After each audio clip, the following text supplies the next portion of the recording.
Bismillahirrahmanirrahim. Assalamualaikum warahmatullahi wabarakatuh. Masuk ke pertemuan keempat ya. Sebelum pembelajaran kita mulai, kita awali dengan membaca basmalah bersama-sama. Bismillahirrahmanirrahim. Ya, masuk ke sini adalah sifat-sifat partikel alfa, partikel beta, dan partikel gamma. Kalau kemarin kita belajar tentang radioaktivitas, kemudian radioaktivitas itu adalah hasil dari ketidakstabilan inti atom. Ketidakstabilan inti atom itu karena proton lebih banyak dari elektron, proton lebih banyak dari neutron, sehingga nanti inti atom berusaha menstabilkan diri dengan cara memancarkan radiasi. Radiasi yang dipancarkan adalah partikel sinar alfa, beta, dan gamma. Nah, ini konsep radioaktif yang kita pelajari kemarin. Jadi ini radioaktivitas, ya. Kemudian karena tidak stabil ada energi, kemudian ada radiasi berupa partikel yang keluar. Partikel yang keluar itu ada 3 jenis, yaitu partikel alfa, beta, dan gamma. Partikel alfa ini adalah terdiri dari 2 inti helium dengan muatan 2+, kemudian sinar beta tanpa muatan, kemudian sinar gamma berupa sinar foton. Kita pelajari satu persatu. Sinar alfa dulu. Sinar alfa itu sebenarnya inti atom helium yang bermuatan +2. Masanya 4 satuan massa atom. Kenapa disebut satuan massa atom? Karena dia mengandung 4 nukleon, yaitu 2 proton dan 2 neutron. Seperti tergambar di sini. 2 proton dan 2 neutron. Dan sinar ini adalah sinar yang dibelokkan ke kanan, ya, artinya bermuatan positif jika dilewatkan di medan magnet. Jadi kalau ada medan magnet, dia dibelokkan ke arah kanan. Dan akan dibelokkan menuju keping negatif jika dilewatkan melalui medan listrik. Ya, ke kanan pada medan magnet, kemudian dibelokkan ke arah keping negatif jika ada medan listrik. Kenapa masuk ke keping negatif? Karena sinar alfa itu muatannya 2+ atau positif. Jika sinar alfa mengenai suatu materi, akan terjadi perpindahan energi dari sinar alfa ke materi tersebut melalui suatu tumbukan tidak elastis dengan elektron luar dari atom-atom dalam materi tersebut. Jadi, misalkan ada kertas terkena sinar alfa, ya, nanti ada tumbukan tidak elastis, menumbuk langsung nempel di situ, menempel dengan elektron terluar dari kertas tersebut. Sifat lain dari sinar alfa itu menghitamkan film. Jadi awal-awal Becquerel mempelajari radioaktivitas, ya, yang radiasi yang keluar itu kan sinar alfa. Dia bisa menghitamkan film dan jejak partikelnya itu berupa garis lurus. Untuk kekuatan radiasinya dibandingkan beta dan gamma, daya tembusnya paling lemah. Karena apa? Karena dia paling banyak memiliki massa 2 proton, 2 neutron. Kemudian jangkauannya, dia memiliki jangkauan beberapa sentimeter di udara. Kalau masuk ke logam sekitar 10⁻⁻2 mm. Meskipun memiliki daya tembus yang lemah, tapi sinar alfa punya daya ionisasi yang paling kuat karena dia punya muatan 2+. Berdasarkan percobaan dalam medan magnet, medan listrik dapat ditentukan dan medan listrik dan medan magnet dapat ditentukan kecepatan dan muatan sinar alfa. Kecepatannya 0,054 kecepatan cahaya, ya. Sedangkan sinar alfa sendiri bergerak lebih lambat dari sinar beta. Logis ya, karena masanya lebih besar.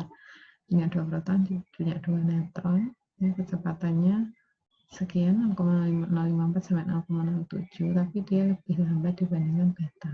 Beta itu 0. Sedangkan sinar beta itu apa? Ini dari partikel-partikel beta, yaitu partikel elektron yang bergerak dengan kecepatan tinggi. Yang partikel elektron yang bergerak dengan kecepatan sangat tinggi. Muatannya -1. Radiasinya jika dibandingkan alfa, daya tembusnya lebih besar. Kalau sinar alfa bisa menembus kertas, tapi tidak bisa menembus besi, tapi sinar beta bisa.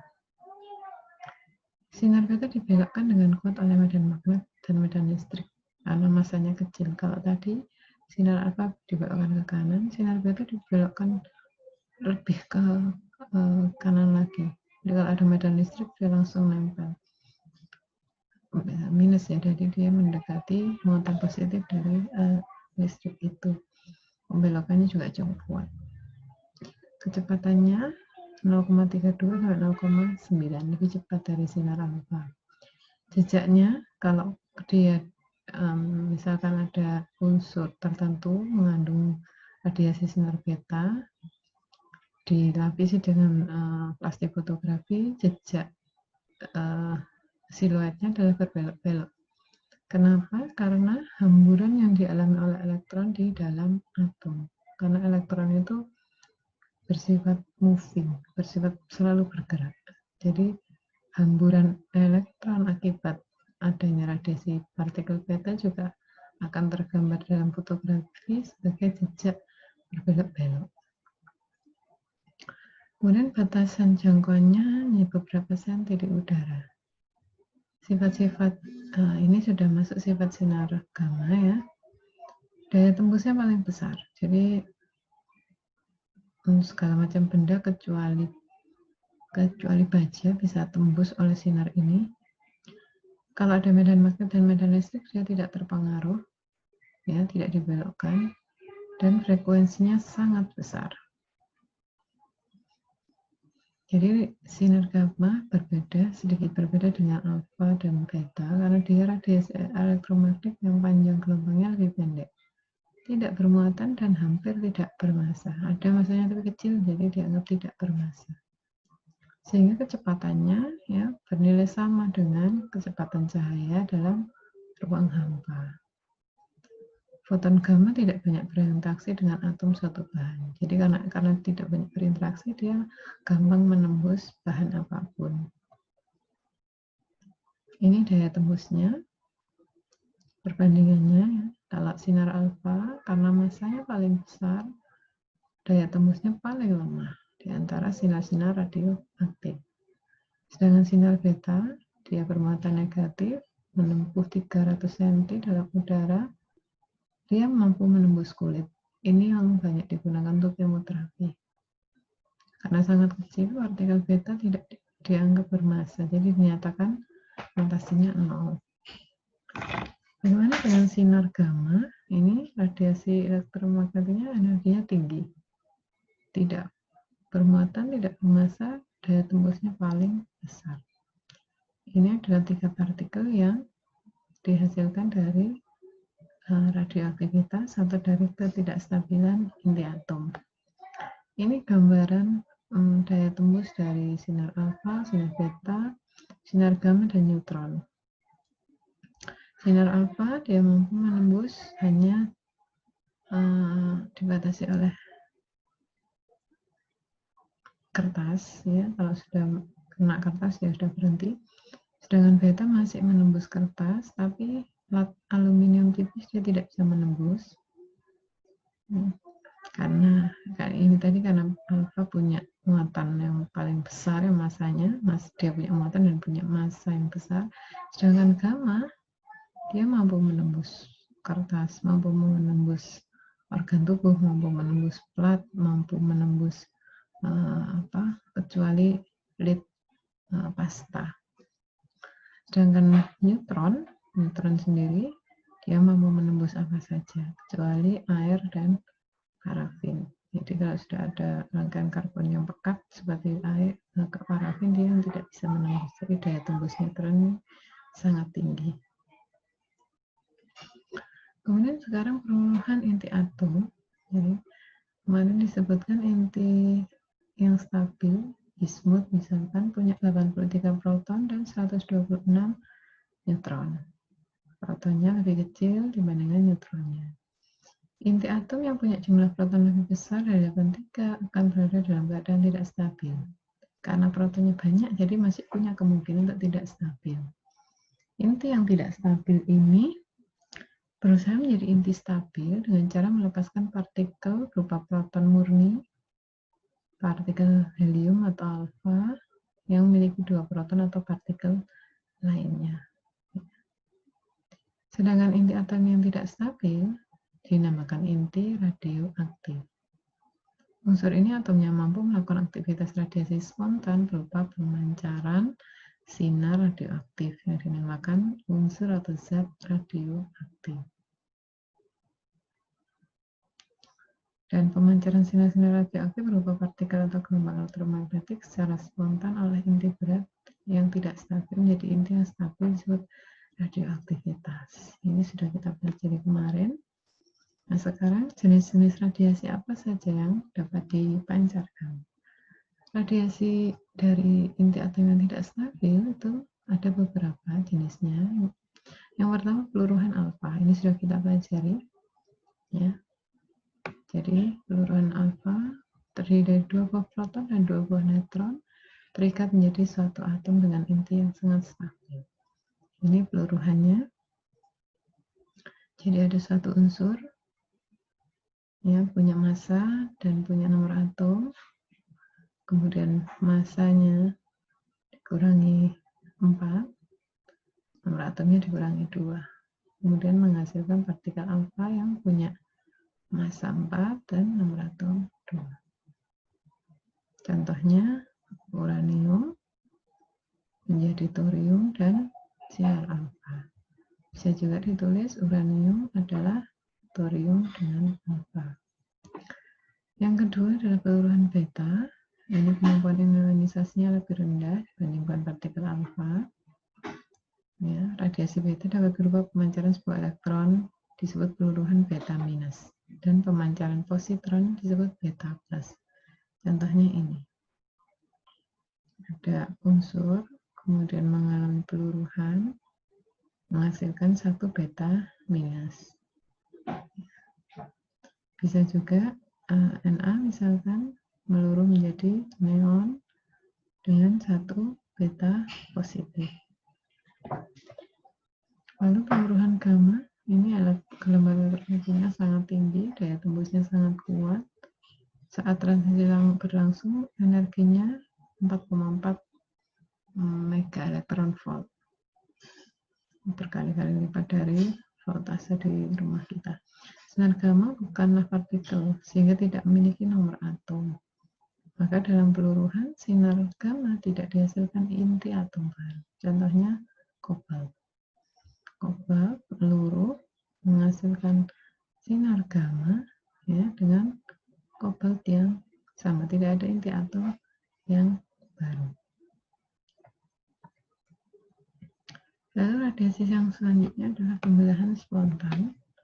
Apa ini? Ini peluruhan dengan pembelahan pada nuklida yang besar. Jadi kalau ada inti atom yang sangat besar, dia membelah diri menjadi 2 nuklida yang masanya hampir sama, disertai pelepasan beberapa neutron. Jadi ini yang dilepas neutron. Pembelahan spontan itu yang dilepas neutron.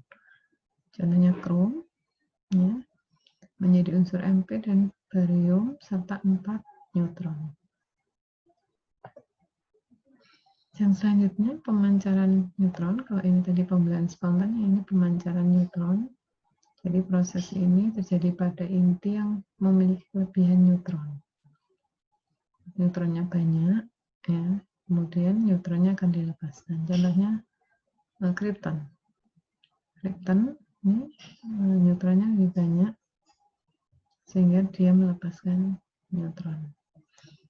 Seluruh sinar-sinar yang dipancarkan, baik partikel alfa, beta, gamma, kemudian neutron yang lebih dari 1 seperti pembelahan spontan atau pemancaran neutron karena kelebihan neutron menghasilkan sinar-sinar yang memiliki daya tembus yang cukup kuat. ya, sehingga kalau untuk makhluk hidup agak berbahaya kalau tidak ada proses yang berdasarkan prosedur, ya, kalau harus prosedural. Ya seperti kasusnya Becquerel, misalkan dia mengantongi radium, ya kalau tidak salah, kemudian ada luka, yang luka itu semakin membesar dan akhirnya dia meninggal dunia. Termasuk juga Marie Curie meneliti polonium, ternyata polonium itu ada radiasinya yang mengalami peluruhan sehingga mempengaruhi organ tubuhnya juga. Jadi meskipun tidak terlihat, meskipun hanya peluruhan neutron, sinar alfa, kemudian peluruhan sinar gamma, peluruhan sinar beta, tapi cukup berbahaya jika tidak ditangani dengan pengetahuan yang cukup. Yang terakhir, pemancaran neutron terlambat. Ya, ini apa? Jadi ini proses peluruhan yang terjadi didahului oleh pemancaran negatron, ya. Kemudian dilanjutkan dengan pemancaran neutron. Negatron sendiri itu ya sinar beta minus. Jadi ini misalkan BR jadi krypton menghasilkan satu beta negatif atau negatron, kemudian baru memancarkan satu neutron. Jadi neutronnya di akhir, ya, setelah sinar beta dilepaskan. Nah, ini beberapa kegunaan dari radioisotop atau sinar-sinar dari reaksi inti atom yang positif, ya. Ini yang pertama itu sinar alfa. Ya, sinar alfa ini kalau ditembakkan pada inti suatu atom itu akan menjadi radioisotop tidak stabil. Jadi ini unsur stabil, misalkan besi ditembak dengan sinar alfa, maka dia mengalami perubahan proton neutronnya. Kalau mengalami perubahan proton neutronnya, dia akan menjadi isotop. Isotop itu tidak stabil. Karena tidak stabil nanti bisa menghasilkan radiasi. Ya, radiasi yang menghasilkan energi tertentu. Sedangkan sinar beta ini banyak sekali digunakan untuk menentukan kebocoran pipa saluran minyak yang di dalam tanah atau di bawah air laut. Jadi cukup ditembakkan sinar ini nanti bisa ngecek ada kebocoran atau tidak. Karena kalau untuk ngecek saluran minyak di bawah tanah cukup sulit, ya. Bisa juga untuk mengukur ketebalan kertas. Jadi di pabrik kertas itu dicek itu tebalan kertasnya berapa, yang ukurannya sampai sekian nano gitu. Atau memancarkan sinar beta karbon C untuk fosil, untuk memperkirakan umur fosil, ya, sehingga bisa digunakan untuk forensik, bisa digunakan untuk penambangan minyak, bisa digunakan untuk arkeolog dan lain sebagainya. Sedangkan sinar gamma karena daya tembusnya cukup besar, dia rata-rata digunakan untuk radioterapi, membunuh sel kanker karena dia cukup kuat untuk menembus organ tubuh. Dan dia juga bermanfaat untuk mensterilkan alat-alat kedokteran, yang karena semua bakteri ketika sinar gamma ini ditembakkan ke bakteri atau virus-virus itu, protein-protein dari bakteri atau virus itu akan rusak, sehingga alat-alat kedokteran menjadi steril kembali. Atau sterilisasi pada makanan dan pengawetan makanan. Jadi makanannya tetap terjaga, tapi bakteri atau protein yang melapisi bakteri itu yang akan rusak. Manfaat yang lain mengukur ketebalan baja, ya bisa. Jadi sinar gamma ini di beberapa hal tidak bisa menembus ketebalan baja. Jadi nggak sampai tembus, tapi dia bisa mengukur. Nanti dia berhenti di tengah, misalkan, berarti dari tengah keluar itu berapa panjang ketebal bajanya, bisa diprediksi. Sedangkan bisa juga mendeteksi datangnya minyak atau cairan dari dalam tanah, ini untuk pertambangan juga. Beberapa juga digunakan untuk membuat varietas makanan atau tanaman yang tahan penyakit. Jadi tanaman-tanaman biasa, inti atomnya disinari oleh sinar gamma inti atomnya, sehingga sinar inti atom dari tanaman itu menjadi radioisotop, dan radioisotop itu menjadi tidak stabil dan menghasilkan biji baru yang lebih tahan penyakit. Dan yang terakhir banyak digunakan untuk pembuatan radiovaksin. Jadi vaksin-vaksin bersifat radioaktivitas. Jadi vaksin terdiri dari unsur yang tidak stabil, sehingga nanti ketika ada virus atau semacamnya, vaksin itu akan menghasilkan energi yang mematikan virus tersebut. Ini kegunaan radioisotop. Itu ya penjelasan hari ini. Jadi sinar-sinar atau partikel-partikel apa saja yang mengiringi proses radioaktivitas atau proses ketidakstabilan inti atom. Yang pertama itu sinar alfa, daya tembusnya lemah, kemudian sinar beta, daya tembusnya lebih kuat daripada sinar alfa, kemudian gamma sangat kuat dibandingkan alfa dan beta, kemudian ada juga peluruhan spontan di mana beberapa neutron akan lepas, kemudian peluruhan neutron di mana satu unsur langsung meluruh neutronnya karena kelebihan neutron, dan yang terakhir peluruhan yang terhambat atau terlambat. Jadi satu unsur meluruhkan beta sinar beta negatif dulu, setelah itu baru memancarkan neutron untuk menstabilkan inti atom yang ada di dalamnya. Dan kegunaan radioisotop sangat banyak ya, di bidang pertanian, di bidang kesehatan, di bidang perminyakan, dan lain sebagainya. Itu penjelasan hari ini, dan tugas Anda kembali lagi ya, carilah 5 jurnal kembali terkait tema ya, sinar-sinar yang atau partikel-partikel apa yang mengikuti terjadinya proses radioaktivitas, kemudian sifatnya apa, manfaatnya apa, dan apa referensi atau jurnal yang sudah membahas itu.